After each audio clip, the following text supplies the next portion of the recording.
إياك نعبد وإياك نستعين ہم تیری ہی عبادت کرتے ہیں اور تجھی سے مدد مانگتے ہیں۔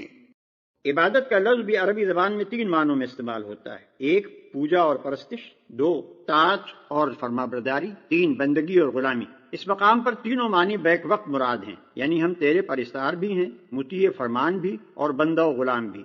اور بات صرف اتنی ہی نہیں ہے کہ ہم تیرے ساتھ یہ تعلق رکھتے ہیں، بلکہ واقعی حقیقت یہ ہے کہ ہمارا یہ تعلق صرف تیرے ہی ساتھ ہے۔ ان تینوں معنوں میں سے کسی معنی میں بھی کوئی دوسرا ہمارا معبود نہیں ہے، یعنی تیرے ساتھ ہمارا تعلق محض عبادت ہی کا نہیں ہے، بلکہ استعانت کا تعلق بھی ہم تیرے ہی ساتھ رکھتے ہیں۔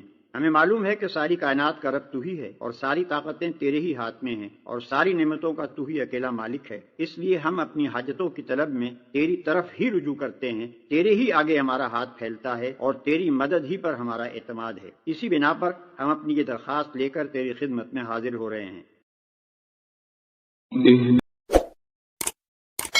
Like, share and subscribe for more videos.